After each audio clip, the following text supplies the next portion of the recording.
आपल्यासोबत आता रोहित पवार आहेत. सर, एकंदर म्हणतो तर 11-10 हा बजेट सादर करणार आहेत.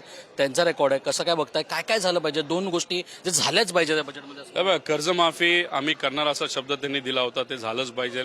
त्याच्याबरोबर महिलांसाठी जी योजना तुम्ही आणली ते 1500वरून 2100ला तुम्ही नेणार असं सांगितलं होतं.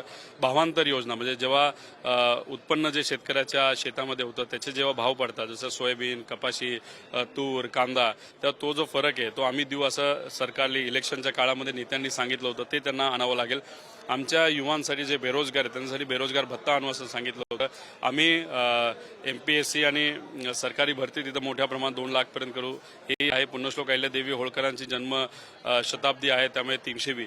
त्यासाठी आपल्याला खूप काही करायचं. त्यासाठी काय योजना घोषणा हे सरकार करतं का, या सगळ्या गोष्टींकडे आपलं लक्ष राहणार आहे. एकंदर आपण पाहिलं गेलं तर काल राज ठाकरेंचं स्टेटमेंट असेल की खरं तर आपल्याकडच्या नद्या दूषित आहेत आणि त्या गोष्टीकडे तुम्ही कसं काय पाहता? मी स्वतः तिथं बोललेलो आहे की मी तिथं जेव्हा दर्शन घेण्यासाठी गेलो होतो, मी स्वतः दर्शन घेतलं, महाकुंभला गेलो होतो, मी डुबकी लावली, आशीर्वाद घेतला. अतिशय मोठी ताकद त्या नदीमध्ये, त्या पाण्यामध्ये तिथं आहे.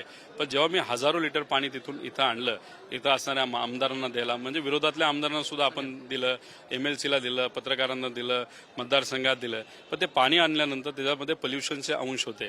त्यासाठी मला ते पाणी फिल्टर करावं लागलं. कारण लहान बाळाला ते पाणी दिलं गेलं असतं प्यायला, आंघोळीला, तर बाळाला कुठं अडचण होऊ नये. त्यामुळे पोल्युशनचे अंश काढण्यासाठी केंद्र राज्य सरकारने उत्तर प्रदेशच्या हजारो कोटी खर्च केला आहे, तरी पोल्युशन कमी झालं नसलं.